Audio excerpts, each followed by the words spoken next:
What's up guys, I am here to do another video. This is going to be a video centering on the WWE brand extension and how relevant I feel it is today and how much impact it has when they do the annual WWE Draft, which is of course this coming Monday, the night after Extreme Rules. And through talking about that, I will also talk about, probably most of this video will be me talking about this, the prestige of the championship belts issue, because to me the issue of the falling prestige of the championship belts is directly related to the fact that the brand extension is not respected enough. You know, you can make 1,000 arguments as to why championship belts have fallen in prestige in the WWE, why they are diluted, why they are basically just props. You can say that there are simply too many championship belts in the WWE. You can say that the build-up to the first championship victories for a lot of these guys is insufficient. That is a current trend we are seeing in the WWE these days. You can say that because there are 2 world championship belts in the WWE right now, no one can really call themselves the best because there are always going to be 2 world champions, so the championship belts are inevitably going to be diluted because of that. I would make the argument that all of those things, and you know, it's always going to be a combination of factors, in my opinion. It will always be, I think most people would agree that it's not just one thing that causes championship belts to become diluted and become props. It's a combination of factors that come together to cause this unpleasant situation, but there will always going to be one big factor concerning it, and most people will disagree on what that one factor is.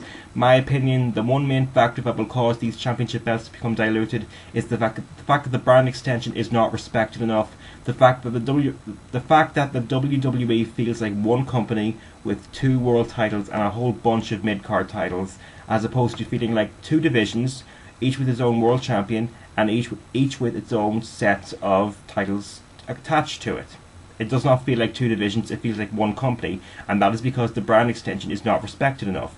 It's because that when you see a SmackDown superstar on Raw and you see a Raw superstar on SmackDown, it doesn't feel like a big deal anymore because it happens too frequently. You know, apart from a few core main event guys that stick to where they are, the rest of the roster, it's very easy for them to come and go as they please.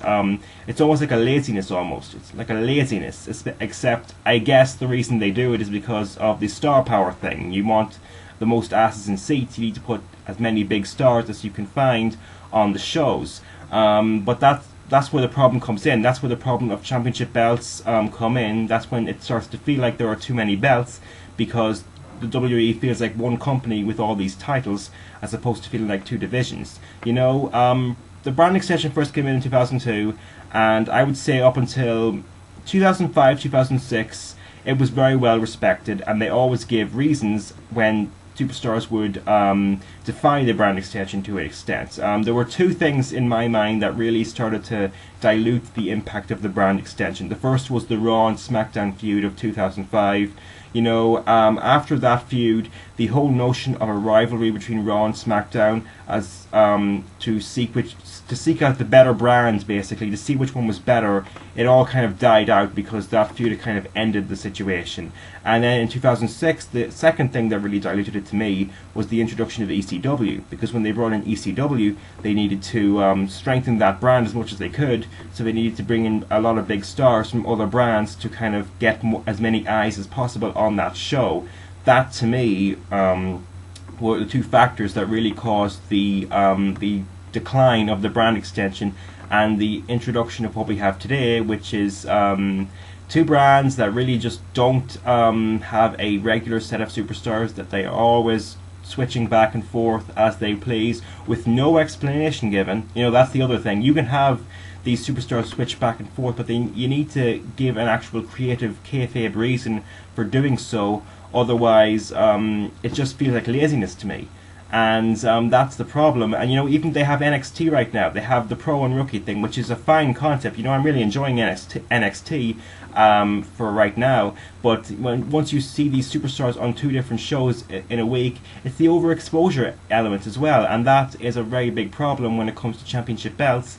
Becoming overexposed when you can see the world champion on Raw and then see him the exact same week on SmackDown. That's a problem. Jack Swagger did that last week, I think it was. It was definitely the week after he won the championship belt originally. I can't remember which one that was.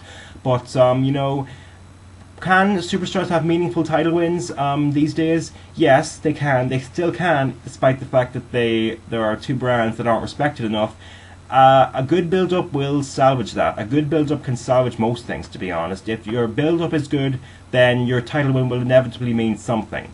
But there were plenty of meaningful title wins in the years between 2002, when the brand extension first came in, and the 2005-2006 period, when it started to dilute itself.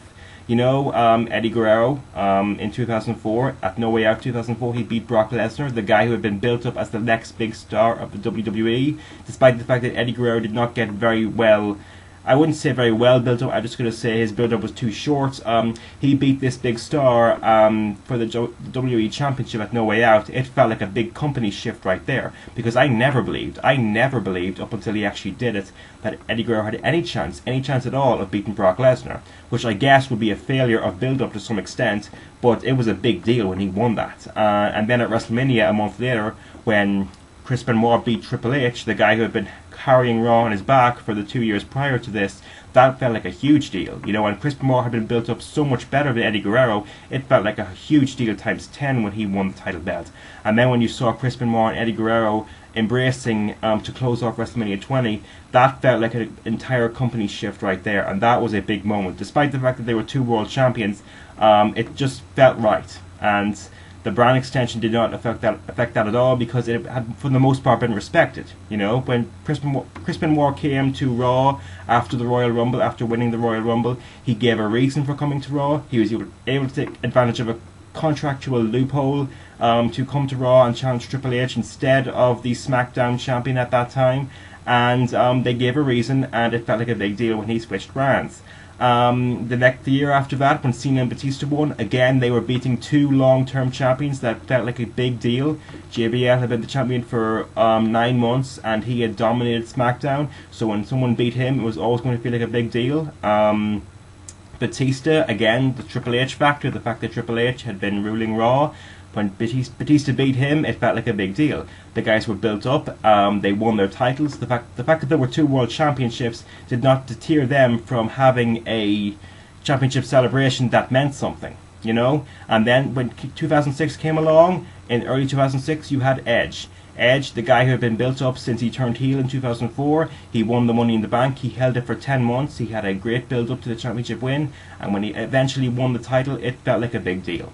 So the fact that there are two world championships do not mean much as long as the build-up is good, and the fact that the brand extension is respected to the point where it feels like there are two divisions, each with its own world championship belt, and you cannot change brands so easily. You cannot appear on another person's show unless you give a kayfabe creative reason why it is happening. You know, I don't think it's even a matter of single brand pay-per-views, because I think that bringing those back would be a little ambitious. I don't think the WWE are going to get profit off of those, so that might be a non-factor. And you know, the brand extension is here to stay. You can't argue with the fact that the WWE can now tour in two different places at once with two different superstar packs, as long as they have the brand extension. So that's not going to go away. The brand extension is here to stay, whether we like it or not. But you have to make it means something, otherwise the draft is completely irrelevant. You know, I'm not really excited for the draft this Monday. I don't know of anyone who's really excited about the draft, because there's no really move they could make that would really make you go, wow, that's going to be a big deal now. You know, I can't really predict the draft, but I don't think there's going to be anything that's really going to make me go, wow. I don't think they're going to make anything really that momentum shifting on the draft this Friday. Not Friday, Monday. Really don't see it, to be honest. And I think it's because the draft has been diluted so much, because there's so much interbrand activity now that they're not given reasons for. That's a problem to me. The WWE are going to have to do something really big on Monday night for me to take really big notice of it. They're going to have to take one of those core main eventers that never really appear on the other show that much and move them, and then maybe I'll say to myself, okay, this is going to be something different. They're going to have different feuds, different matches. Maybe I'll watch now with more attentiveness than I am doing right now, and then maybe I'll take notice. But I don't really see that happening, so I'm not really excited about the draft on Monday that much. I'll be watching, I'll be interested, but not really that interested. So that's the end of this video. I am out. Later.